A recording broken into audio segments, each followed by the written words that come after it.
Hello, and welcome again to this Trauma-Informed Community Coach Training course. I'm Susan Klumpner, and I'm here again with Dr. Mays Imad, a neuroscientist and national expert on trauma-informed education. Today, we will be discussing the general principles of trauma-informed care and how we can begin employing these strategies in our daily interactions with students. So Mays. Hello. Nice to see you again. Nice to see you. What is trauma-informed care, and how is this care any different from the care we've provided students and youth in the past?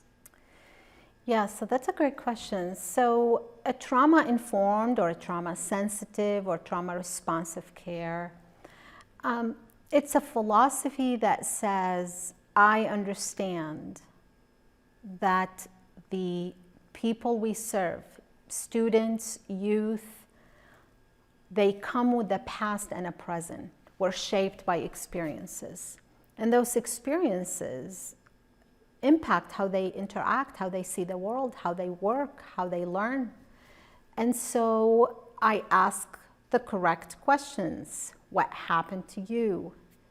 I ensure that I pay attention to signs of those traumatic experiences. So when a youth, for example, is quote unquote acting out or misbehaving, it's not because they are being combative, or it's because there is something they're having a hard time expressing. And then I respond. I respond by, we're going to talk about the principles, but cultivating a space that allows for healing and empowerment. And part of this trauma-informed is to ensure that I don't add to the trauma. So there are these 4 R's, if you will, that says, I realize, the educator, that trauma is pervasive. So how this is different is we have so much more understanding of trauma and the pervasiveness, and ACE, all of those are receiving more attention. And so if we got away with just providing typical care before, we really can't. As I mentioned earlier with the Surgeon General's report about mental health, he says that it's not just we have an obligation, we have a moral obligation to use those frameworks. So I realize, then I recognize the behavior, I pay attention to what's happening, but I respond. And the response is so important in variety of ways to help the child feel seen, connected, empowered. And then I resist re-traumatizing them. Yeah, so I also want to kind of talk about principles of trauma-informed care too, but I'm also wondering if there are any sort of misconceptions around what trauma-informed care is. Yeah. And how it could be detrimental maybe to the work that we do. Yeah, it usually stops this work because people have some, so one of the most common misconceptions is that, well, I'm not a therapist, I'm not a social worker. And what is important to remember is this work of trauma-informed care is not about diagnosing or treating. It is about using the power of relationality to communicate to the child that we're an anchor. I have your back. It's really revealing our humanity and seeing the humanity of the child, to help them get back on their feet, to help them gain self-confidence and connections. So that's a huge misconception. Another misconception that I often hear is that, well, if we use this trauma-informed framework, then there's going to be no structure, there's going to be no academic standards, it's just everything goes. And that's actually, that goes against a trauma-informed framework, because when a trauma-informed framework says what you need to have a structure. Why? It provides reliability, predictability. And so, in fact, children who have experienced adversities, they want to have that structure that they can follow, and that prediction then offers positive feedback. You know, and then with respect to the challenge, there's going to be no academic standards, no challenge. You know, I usually say that, no, there's nothing about reducing the quality. On the contrary, if you reduce the quality, you're doing a disservice by the child. It's about cultivating an optimal environment so they can be up to that academic challenge.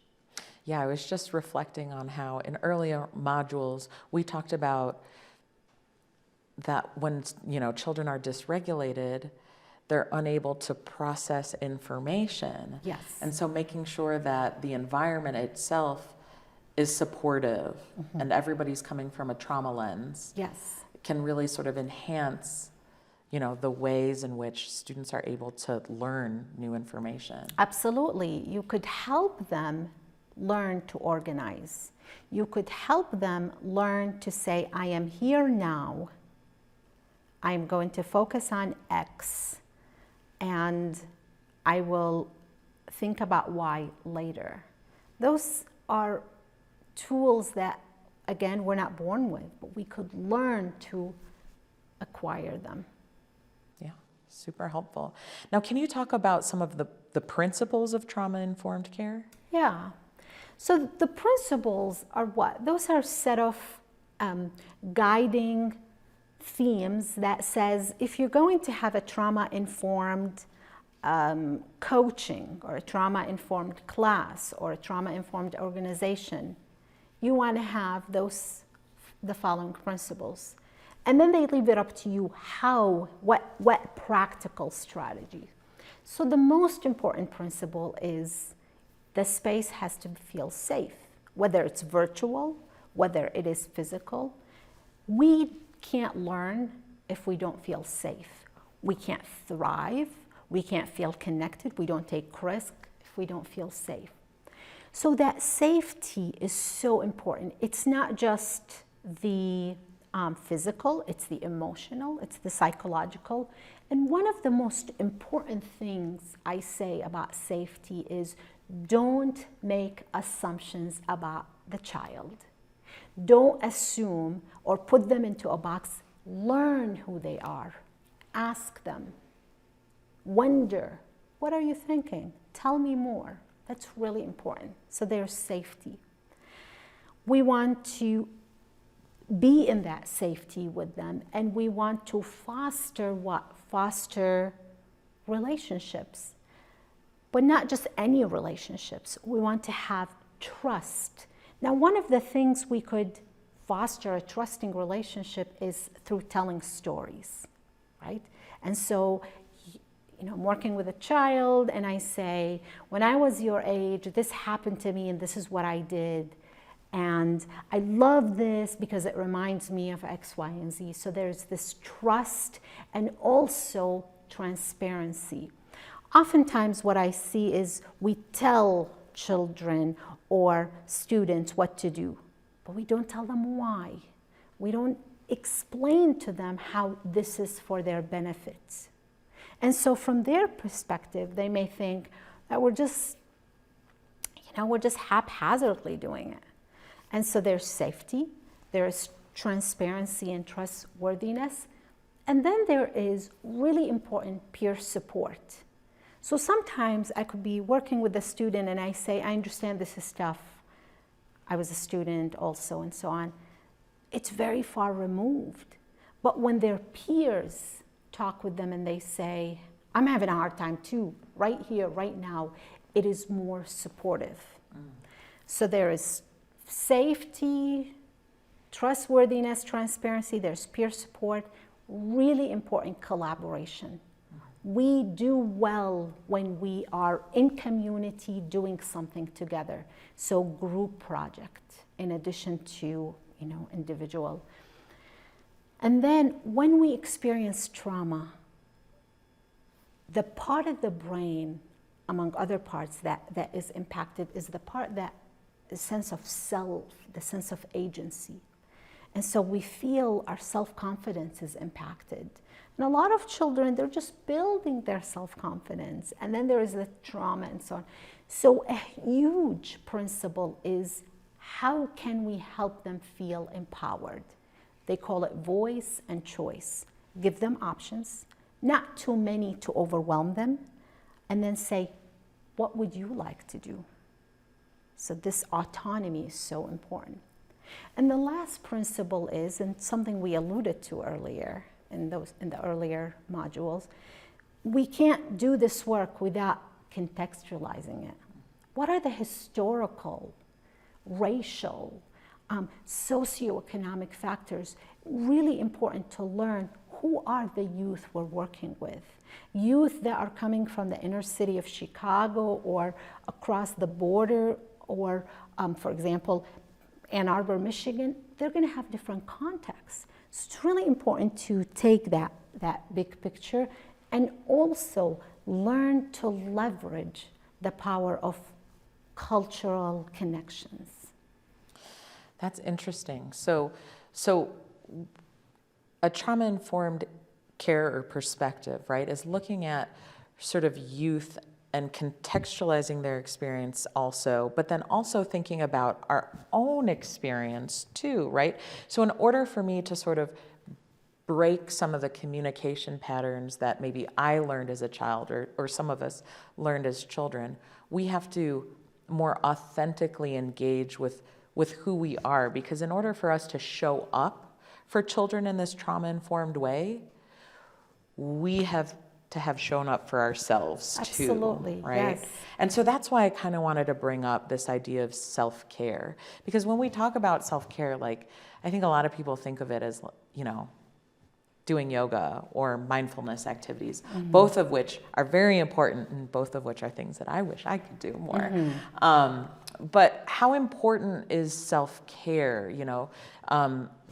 The extent to which we as providers, you know, are able to reflect on our own experience so we can maybe break some of the patterns that we're used to. Yeah. So remember earlier we talked about the notion of mirroring. We have cells in the brain that we call the mirror neuron. So how you show up, you're excited and you're sincere about connecting with me, impacts me. It activates those neurons. In fact, we have research that shows if I go to the classroom and I look a student in the eye and I say, I'm so proud of you. You're gonna kick ass in this class. You're gonna, and it's a genuine, it activates them. It actually puts them in a state of this, you know, euphoria that I can do it, right? Now, those mirror neurons are so important when it comes to the adult-child relationship.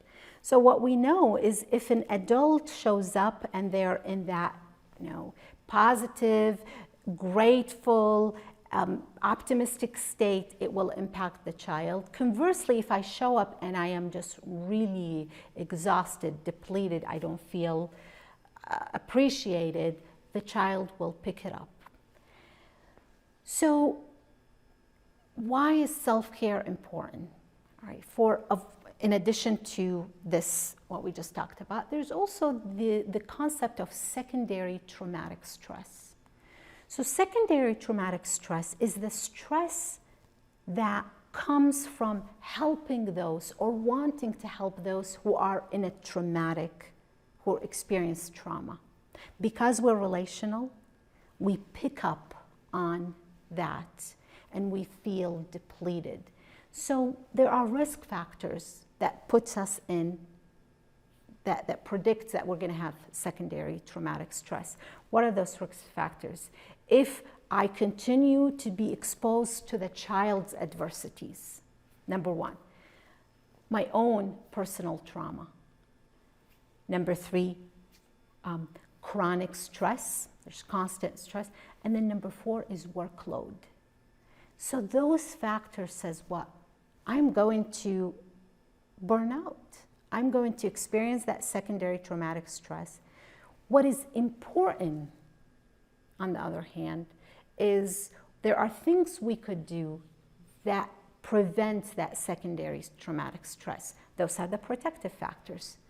Being aware about it, getting education about secondary traumatic stress, having the emotional competence to pause and say, I'm struggling. I need to engage in some self-care. So self-care becomes a form of advocacy. I am pausing so I could replenish, so I could continue to help the youth and the community. That makes a lot of sense. And I think part of the reason why, I am involved in sports-based youth development work, and probably many of us, is because sport has had a tremendous impact on our own healing on childhood trauma, right? How important, again, and I know that we've talked about this a little bit, but if you could underscore maybe the importance, right, of our own trauma and how we can use this to best serve our youth. Yeah, thank you for asking. So when I understand and I pay attention to what's happening with me and honor it and have self-compassion, it allows me to pause and say, if I'm feeling this way, I wonder how my students are feeling. So I work with educators from across the world, the country, and I recently asked them, how are you doing? And I just had them do a survey. How many of you are feeling overwhelmed? And this is a sample size of over now 5,000, and 80% of them said we feel overwhelmed. And then I said, how do you think your students are feeling? And there were like these aha moments that, yeah, they must be feeling, we're the same in a lot of ways. And so this pausing to honor the emotions, to process them, to recover, to heal, allows me to not just continue to give, but to offer empathy, right? This mutual vulnerability, the students, the youth, oftentimes they're vulnerable. And when they also see that we're vulnerable, it can strengthen our connections with them. And so it's not a luxury, this self-care. Again, I see it as, Audre Lorde talked about it, I see it as a form of advocacy for this work. Resistance, yes. Yes, yes. Yes. Thank you so much, Dr. Mays. Thank you, and I'm so grateful again for the work that you do. It's so important and it's needed more than ever, and I'm really proud of BITE and the work that they do. Yeah, thank you, thank you. This concludes our discussion of general trauma-informed education. We hope that you're beginning to understand how your coaching and engagement strategies interact with students' experiences and responses to past trauma. Our goal is to ensure that you are prepared to enter vulnerable student spaces responsibly, to ensure students get the full benefit of their participation, and to protect coaches from burnout and secondary trauma. At this point, you should understand the privilege, opportunity, and power you have as a coach to change children's lives. We are excited to support you in this role and in Module 5. We will discuss specific strategies to employ trauma-informed practices in the context of sport.